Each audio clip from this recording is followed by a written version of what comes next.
I recently repaired a 1960s dual 1019 turntable. Unfortunately, the stylus on the Shure V15 Type 4 had broken off. Let's replace the cartridge. Since this isn't my primary turntable, I didn't need anything fancy, so I opted for the Audio-Technica AT-VM95E.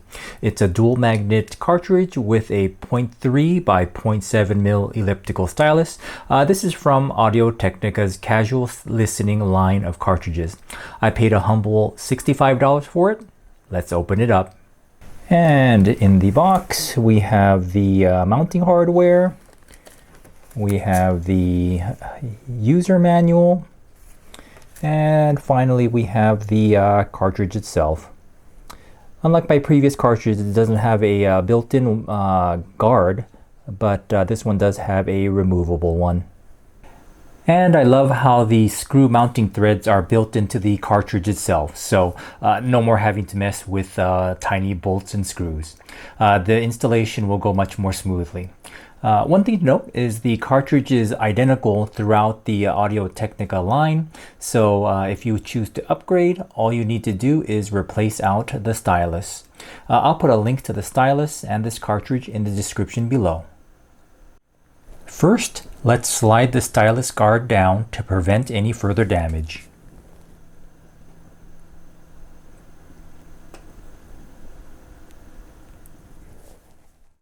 Next, let's slide the arm back and remove the cartridge from the holder.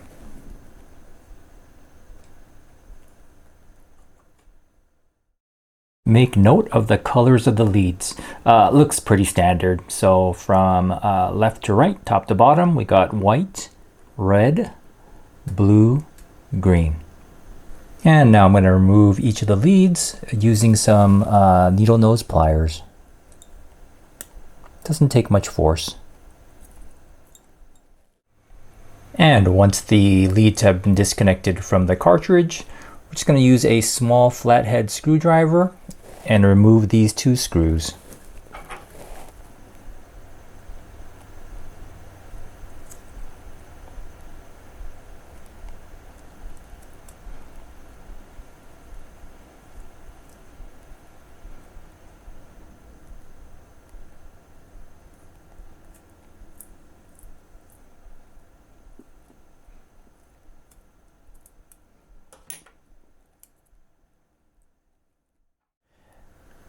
And while I'm here, I'm going to clean the contacts with a little bit of deoxit and Q-tips.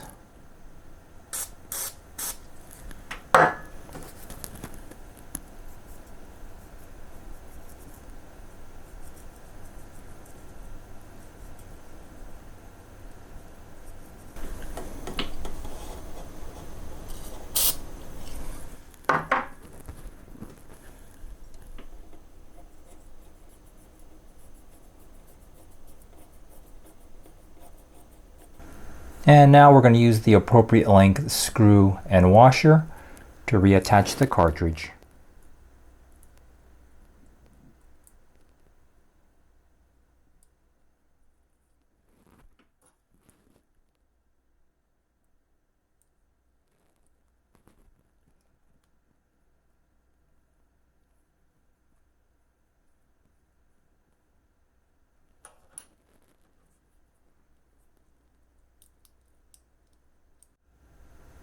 And now let's just reattach the wires.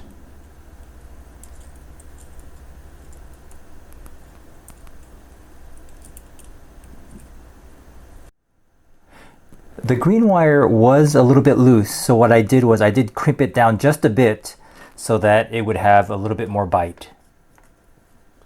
And here we are with all four wires securely fastened. And now I'm just going to reinstall the cartridge. So slide it into place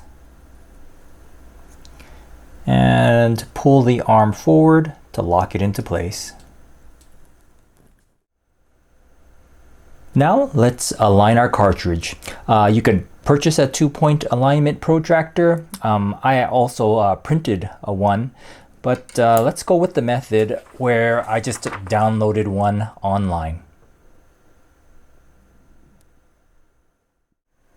And when you print the online protractor, just make sure that it's printed to scale.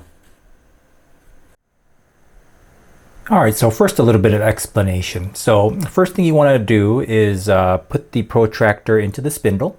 And what we're going to do is we're going to start with the inside grid. What you're going to do is you're going to put the stylus directly onto this circle right here.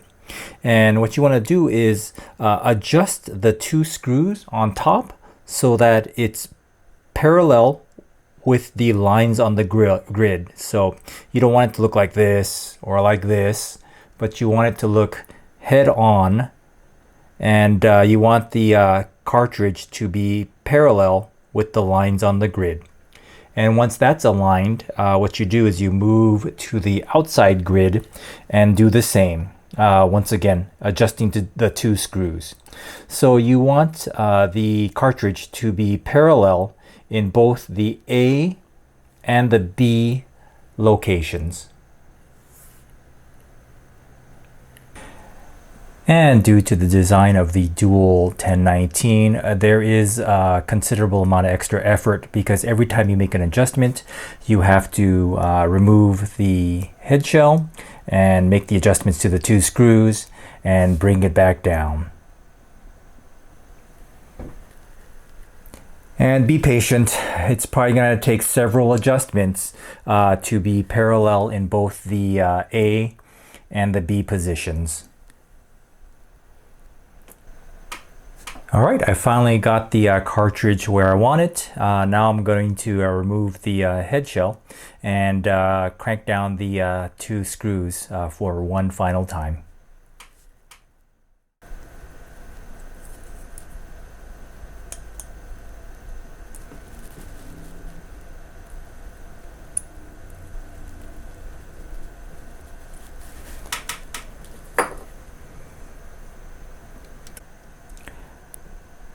And just to confirm, I did use my 3D printed protractor to confirm everything was looking good. And now we're going to balance the tone arm. So you want your arm to be in the down position, and your force and your anti-skate to be at 0. All right, and just confirm that the guard is off. And the course adjustments are made by pulling this weight in and out. And that's about right. So I'm gonna lock it down with this set screw. And you can make fine adjustments by turning the knob.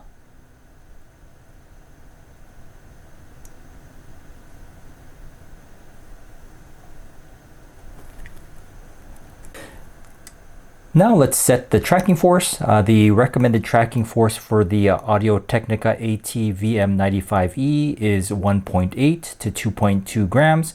So I'm going to use 2. That's right in the middle of the range.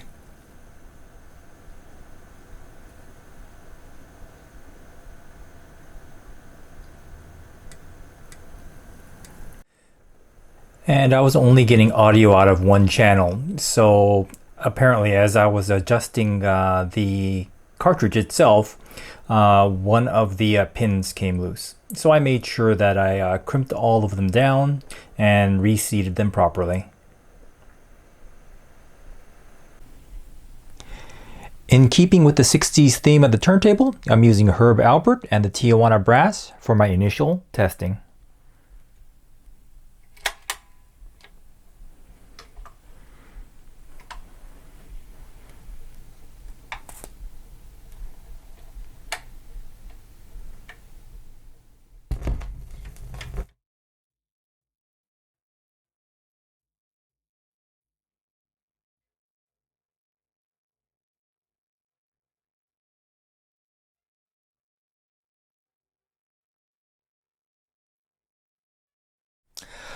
I've tested out various types of music using the VM95E, from Herb Alpert, the 70s classic rock, rap, dance and trance, and I've been pleasantly surprised by its performance. The sound quality is phenomenal, and it's hard to beat at its $65 price point.